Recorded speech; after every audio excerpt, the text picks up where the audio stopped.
আল্লাহ পাক রব্বুল আলামিন দুনিয়া এবং আখিরাতে দুই শ্রেণীর মানুষের মর্যাদা আল্লাহ পাক রব্বুল আলামিন বাড়িয়ে দিবেন। সেই দুই শ্রেণীর মানুষের কথা আল্লাহ পাক রব্বুল আলামিন তিনার এই আয়াতে কারিমার মধ্যে স্পষ্ট ঘোষণা করেছেন। আল্লাহ পাক রব্বুল আলামিন বলেন, ইয়ারফাইল্লাহুল লাযীনা আমানু মিনকুম।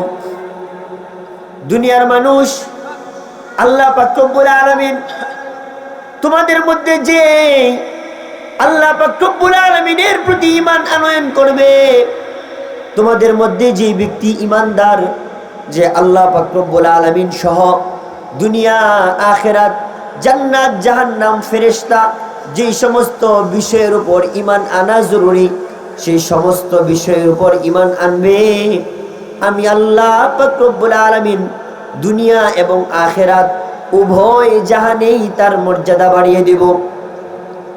আল্লাহ পাক রব্বুল আলামিন দ্বিতীয় নাম্বার যে মানুষের মর্যাদা, যেই শ্রেণীর লোকের মর্যাদা আল্লাহ পাক রব্বুল আলামিন বাড়িয়ে দিবেন, আল্লাহ তাআলা আয়াতে কারিমার মধ্যে বলেন, ওয়াল্লাযীনা উতুল ইলমা দারাজাত।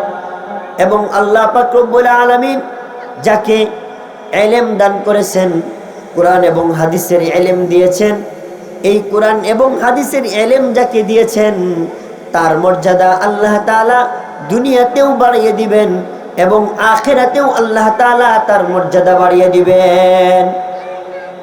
মুহতারাম হাজিরিন, যারা কোরআন এবং হাদিসের ইলম শিখে, আল্লাহর রাসূল সাল্লাল্লাহু আলাইহি ওয়াসাল্লাম কোরআন এবং হাদিসের ইলম যারা শিখে, যারা কোরআন পড়ে, তাদের ব্যাপারে স্পষ্ট ঘোষণা করেছেন, খায়রুকুম মান তাআল্লামাল কুরআনা ওয়া আল্লামা। দুনিয়ার মধ্যে যত শ্রেণীর শিক্ষার্থী আছে, যত শ্রেণীর শিক্ষক আছে, জাগতিক শিক্ষার কোনো অভাব নাই, দুনিয়াবি শিক্ষার কোনো শেষ নাই। কিন্তু এই পৃথিবীর বুকে, আসমানের নিচে, জমিনের উপরে যত রকমের শিক্ষা ব্যবস্থা চালু আছে, আল্লাহ রাসূল বলেন, কোন শিক্ষা ব্যবস্থা গ্রহণকারী শিক্ষার্থী এবং শিক্ষকের মর্যাদা আল্লাহ তাআলার কাছে নাই। আল্লাহ পাক রব্বুল আলামিনের কাছে একমাত্র মর্যাদা হলো খায়রুকুম মান তাআল্লামাল কুরআনা ওয়া আল্লামা।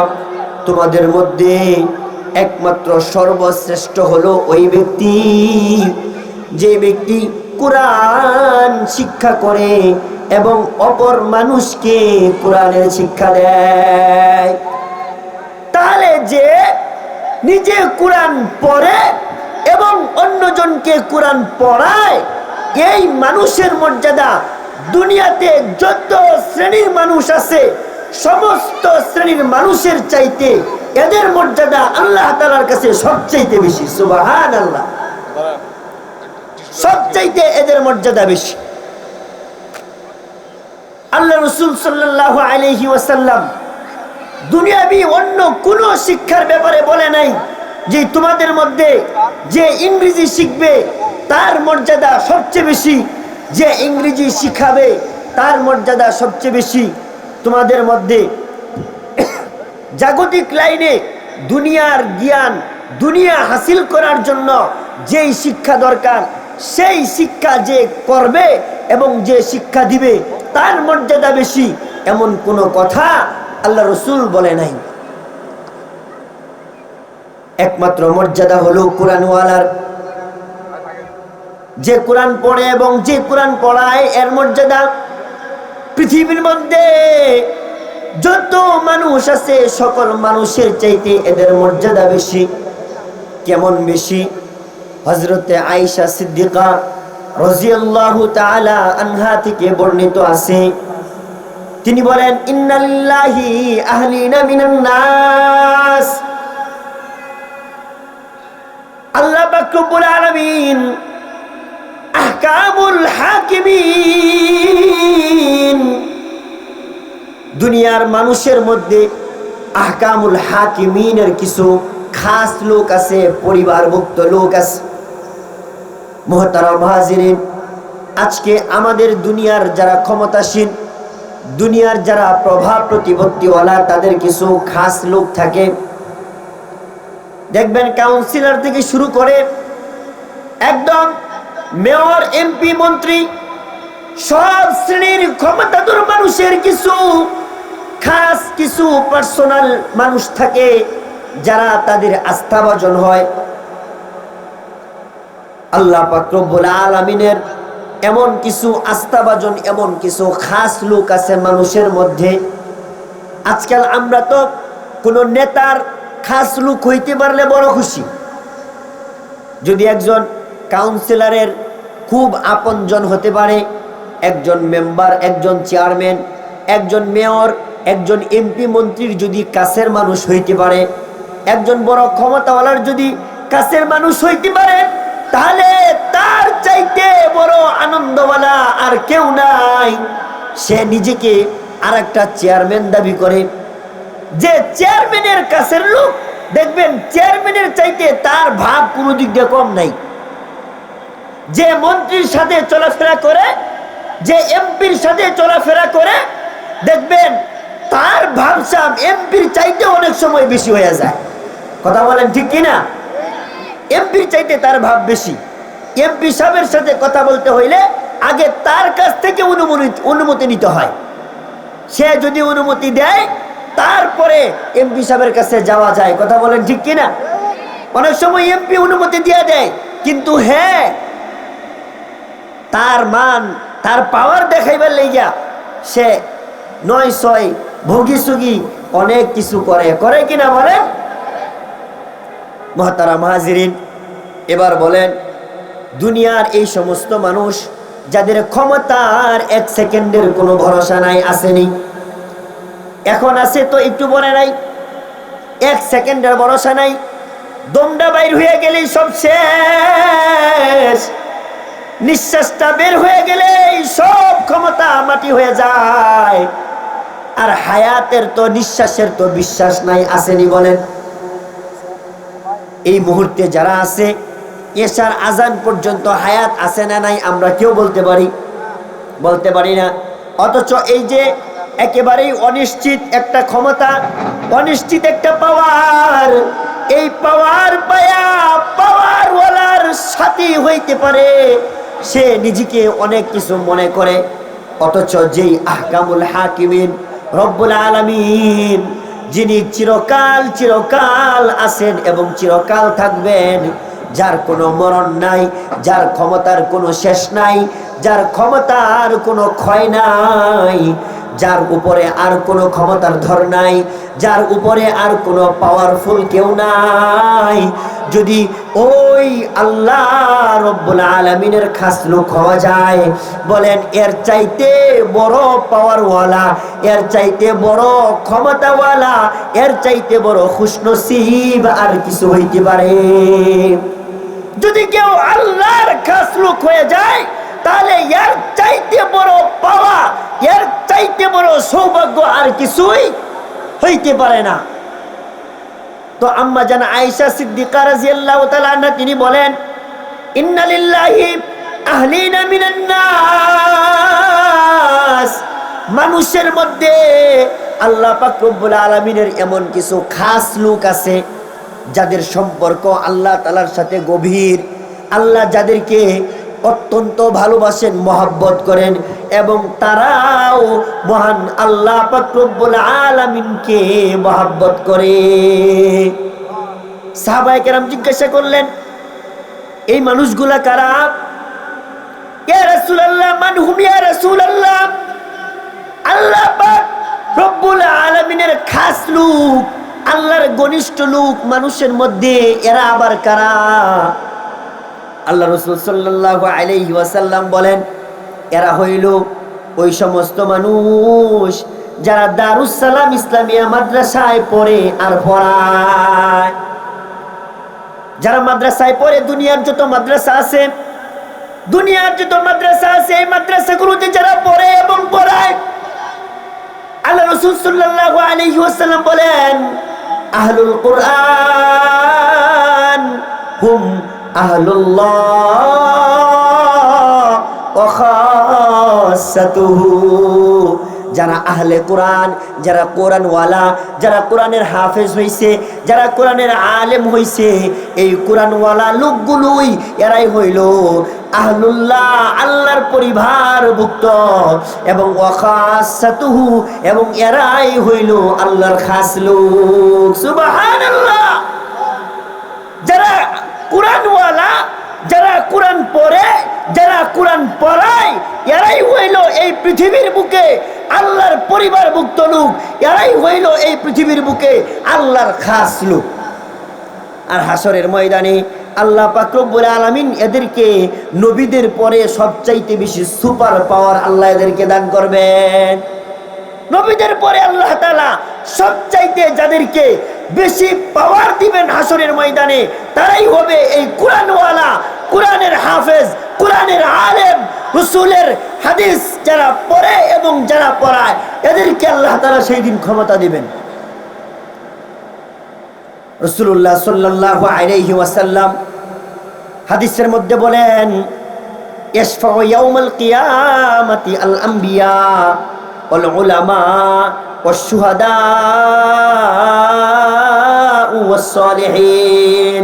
হাসরের ময়দানে গুনাহগার মানুষ যারা আছে, যারা তাদের নিজেদের আমলের কারণে জান্নাতে যাইতে পারবে না, নিজেদের বদ আমল এত বেশি, সপ্তাহে শুক্রবার ছাড়া আমল নামায় আর কোনো নামাজ নাই, এমন মুসল্লি আছে না নাই?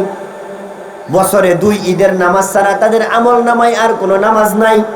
সপ্তাহের মাঝখানে হয়তোবা 2-1 ওয়াক্ত হয়, আর নইলে নাই, এমন মুসল্লি এই দেশে আছে না নাই? এই এলাকায় আছে না নাই বলেন? মুহতারাম হাজিরিন, তাহলে এই যে আমরা যারা নাকিসুল আমালি, আমাদের যাদের ঈমান দুর্বল, আমল দুর্বল, হাসরের ময়দানে এই দুর্বল আমলওয়ালা যারা নিজেদের আমলের কারণে আল্লাহর জান্নাত পর্যন্ত পৌঁছাতে পারবে না, এই সমস্ত মানুষদেরকে সুপারিশ করে যারা জান্নাত পর্যন্ত পৌঁছাইতে পারবে, এদের মতো 1 নাম্বার ব্যক্তি যিনি, তিনারা হইলেন আল্লাহর সমস্ত নবী রাসূল। একমাত্র নবী রাসূলরা সর্বপ্রথম তাদের উম্মতদের জন্য রব্বুল আলামিনের কাছে সুপারিশ করে জাহান্নাম থেকে তাদেরকে কি করতে পারবে? জান্নাতে নিতে পারবে। নবীদের পরে যারা গুনাহগার মানুষের জন্য সুপারিশ করে জাহান্নাম থেকে জান্নাত পর্যন্ত পৌঁছাতে পারে, এই 2 নাম্বার শ্রেণীর মানুষ হইল উলামা। সুবহানাল্লাহ কইবেন না?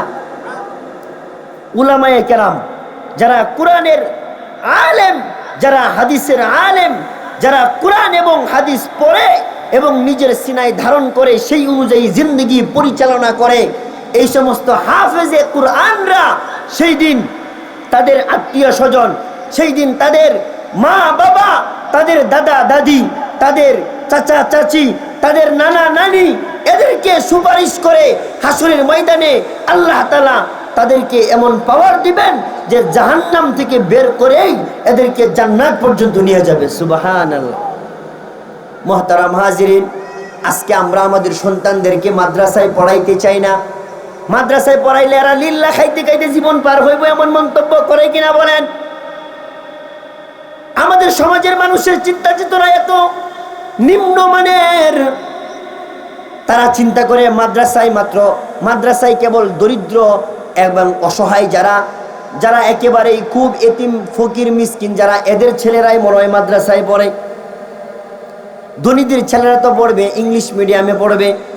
ধনীদের ছেলে মেয়েরা এরা জাগতিক শিক্ষায় একদম ছোটকাল থেকে ইংলিশ মিডিয়ামে পড়ে বড় ইঞ্জিনিয়ার হবে, বড় ডক্টর হবে, বড় ব্যারিস্টার হবে, এমন স্বপ্ন নিয়ে তারা তাদের সন্তানদেরকে ছোটকাল থেকে ওইভাবেই গঠন করে। কথা বলেন ঠিক কিনা? মুহতারাম হাজিরিন, কিন্তু মনে রাখবেন, আপনি আপনার সন্তানকে যদি ইঞ্জিনিয়ার বানান, আপনি আপনার সন্তানকে বড় ব্যারিস্টার বানাইলেন, আপনি আপনার সন্তানকে বড় ডক্টর বানাইলেন, হাসরের ময়দানে কোনো চিকিৎসার ব্যবস্থা নাই, চিকিৎসা চলবে না, সেইখানে কোনো ডাক্তারের ডাক্তারিগিরি চলবে না। হাসরের ময়দানে একটা আদালত হবে, একটা বিচারের ফয়সালা হবে, বিচার দিবস হবে, কিন্তু সেই দিন আপনার ব্যারিস্টার ছেলে, উকিল ছেলে কোনো উকালতি করতে পারবে না। কথা বলেন ঠিক কিনা? দুনিয়ায় যেমন বাপরে বাপ অপরাধী মানুষকেও ৯-৬ কইরা তারা আদালত থেকে জামিন মঞ্জুর করে মুক্তি দিয়া নিয়ে আসে, ফাঁসির আসামি তারেও মুক্তি দিয়া ফেলায়, তারও মুক্তি মঞ্জুর করে ফেলে, আসে না নাই? কিন্তু হাসরের ময়দানে আপনার এই ব্যারিস্টার ছেলের ওই জায়গায় ব্যারিস্টারি চলবে না, ওই জায়গায় একমাত্র ব্যারিস্টারি চলবে যারা এই দারুস সালাম ইসলামিয়া মাদ্রাসার মতো সন্তানদেরকে মাদ্রাসাগুলোতে পড়ায়। হাসরের ময়দানে এরা ওই দিন আল্লাহ পাক রব্বুল আলামিনের কাছে আপিল করবে। এরা সেই দিন বলবে, আল্লাহ আজকে আমার মা, আমার বাবা, ওই যে দেখা যায় আমার দাদা, আমার দাদি, আমার নানা, আমার নানি, আমার চাচা আমাকে অনেক কষ্ট করে পড়াশোনা করাইছে, নিজের সন্তানের মতো মহব্বত করে আমাকেও পড়াইছে। আল্লাহ আজকে আমার চাচা দেখা যায় গুনাহগারের লিস্টে, জাহান্নামের লিস্টে। আল্লাহ আমি আমার এই সমস্ত লোকদেরকে ছাড়া, আমার মা বাবা, আমার দাদা দাদি, আমার নানা নানি, আমার চাচা চাচি, আমি আমার ভাই, আমার বোন, এদেরকে ছাড়া আমি বেহেশতে যাব না। আপনি এদেরকে উঠান, এদেরকে উঠান, আমি এদেরকে নিয়ে আজকে বেহেশতে যাব। মুহতারাম হাজিরিন, আল্লাহ রাসূল সাল্লাল্লাহু আলাইহি ওয়াসাল্লাম বলেন, দুনিয়ার মধ্যে এই যে সমস্ত মানুষ তারা তাদের সন্তানদেরকে মাদ্রাসায় পড়াইতেছে, তারা দুনিয়াতেও ঠকতেছে না, আখিরাতেও ঠকবে না। আমরা তো জাগতিক শিক্ষায় আমাদের সন্তানদেরকে অনেক বড় শিক্ষিত বানাই, পরিশেষে অবস্থা হয় এমন, আমাদের সন্তানরা নিজে জানাজাটাও পড়তে পারে না, আমাদের কাফন দাফনটাও করাইতে পারে না। এমন বড় উচ্চ শিক্ষায় শিক্ষিত সন্তান এই দেশের মানুষের আছে না নাই? বড় শিক্ষিত ছেলে মাশাআল্লাহ সরকারি বড় লেভেলে চাকরি করে, বড় পদে চাকরি করে, মা মারা গেছে, বাবা মারা গেছে, তো মসজিদের ইমাম মুয়াজ্জিন ছাড়া তার মা বাবার না পারে গোসল দিতে, না পারে মা বাবার দাফন আর কাফনের ব্যবস্থা, জানাজার নামাজের ব্যবস্থা করতে। কথা বলেন ঠিক কিনা? তাহলে আমরা যারা আমাদের সন্তানদেরকে মাদ্রাসায় পড়াইতেছি, অন্তত মরণকালে আমাদের এই অবস্থাটা হবে না যে অন্যজনকে ডাইকাই না গোসল দিতে হবে আর জানাজার নামাজ পড়াইতে হবে।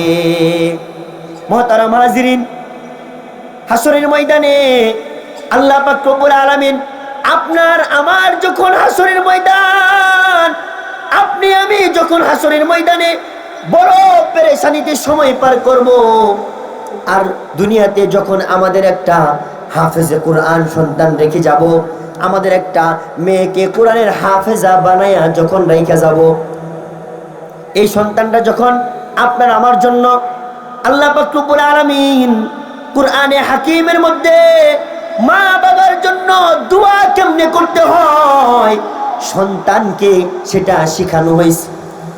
আল্লাহ পাক রব্বুল আলামিন নিজে শিক্ষা দিছে, ও দুনিয়ার সন্তান তোমরা যারা আছো, তোমাদের মা বাবা তাদের জীবদ্দশায় এবং তাদের মৃত্যু বরণ করার পরে তোমরা তাদের জন্য কেমনে দোয়া করবা, তাদের সাথে আচরণটা কেমন হবে। মুহতারাম হাজিরিন, দুনিয়ার অন্য কোনো শিক্ষায় মা বাবার সাথে কেমন আচরণ করতে হবে, মা বাবা মৃত্যুবরণ করলে তাদের সাথে কেমন আচরণ করতে হবে, তাদের জন্য করণীয় কি সন্তান হিসেবে, সেটা অন্য কোনো শিক্ষায় শিক্ষা দেওয়া হয় নাই। একমাত্র আল্লাহ পাক রব্বুল আলামিন স্বয়ং তিনার কুরআন মাজিদের মধ্যে আল্লাহ তাআলা সন্তানদেরকে সেই শিক্ষা দিয়েছেন। দুনিয়ার সন্তানেরা, তোমাদের মা বাবা তোমাদের জীবদ্দশায় যদি তারা বৃদ্ধ হয়ে যায়, তুমি যদি তাদেরকে বৃদ্ধ অবস্থায় পাও, যদি তোমার জীবনকালেই তোমার হায়াতেই যদি তোমার মা বাবা বৃদ্ধ হয়ে যায়, তাহলে আচরণটা করবা কি? ঢাকায় একটা বৃদ্ধাশ্রমে নিয়ে রাইখা ফালাই আসবা। কি বলেন? আমরা অনেক বড় বড় উচ্চ শিক্ষায় শিক্ষিত, অনেক বড় বড় সরকারি চাকরিজীবীদের মা বাবাদেরকে দেখছি যে সরকারি চাকরিজীবী, উচ্চ শিক্ষিত, বড় ডক্টর, বড় ইঞ্জিনিয়ার, তাদের মা বাবা বৃদ্ধাশ্রমগুলোতে পচে গলে মরতেছে, আছে না নাই? বড় শিক্ষিত বাবাও সরকারি চাকরি করছে, চাকরি করে রিটায়ার করার পরে পেনশনের টাকাগুলো সন্তানের পিছনে ব্যয় করছে। আর সেই সন্তান যখন যোগ্য হয়েছে, সন্তান যখন সরকারি চাকরি নিছে, আর একটা সরকারি চাকরিওয়ালা মেয়েকে যখন বিবাহ করছে, তখন যেই মা যেই বাবা নিজে না খায়া, নিজে না পড়ে, নিজের চাকরির সমস্ত টাকাগুলো দিয়ে তারে পড়াশোনা করাইছে, যেই মা বাবা তার পেনশনের টাকাগুলো সন্তানের পিছনে ব্যয় করছে, ওই সন্তান তার বৃদ্ধ মা বাবাকে তার ঘরের মধ্যে রাখার মতো কোনো পরিস্থিতি থাকে না। মুহতারাম হাজিরিন, আপনারা ঢাকা শহরের অনেক বৃদ্ধাশ্রম আছে, আমাদের এই গাজীপুরে বৃদ্ধাশ্রম আছে, আপনারা ওই বৃদ্ধাশ্রমগুলোতে গিয়ে একটু খোঁজ খবর নেন, দেখবেন জাগতিক শিক্ষায় শিক্ষিত সরকারি চাকরিজীবী বড় বড় কর্মকর্তাদের সরকারি চাকরি করে ছেলের বউ উভয়েই, এমন সন্তানের মা বাবা গুলা ওই বৃদ্ধাশ্রমে বেশি। কথা বলেন ঠিক কিনা? এদের মা বাবা গুলো বেশি। আর মাদ্রাসায় যারা পড়বে, যারা কোরআন পড়বে, তারা তাদের মা বাবাকে কোথায় রাখবে? তারা তো কোরআনের মধ্যে শিক্ষা পায়। আল্লাহ পাক রব্বুল আলামিন বলেন, ওয়াকাদা রাব্বুকা আল্লা তা'বুদু ইল্লা ইয়্যাহু ওয়া বিল ওয়ালিদাইনি ইহসানা। এই দুনিয়ার যত সন্তান আছো, শুনো, তোমাদের প্রতি আমি আল্লাহর ফায়সালা, আমি আল্লাহর কি? আমি আল্লাহর ফায়সালা আমি তোমাদের জন্য অপদারিত করে দিলাম। তোমরা এইটা করবা কি? আল্লাহ তা'বুদু ইল্লা ইয়্যাহু, তোমরা একমাত্র আল্লাহর ইবাদত করবা। বলেন, ইবাদত করবা একমাত্র কার? আল্লাহ। মাথা নত করতে হলে একমাত্র মাথা নত করব কার কাছে? আল্লাহর কাছে।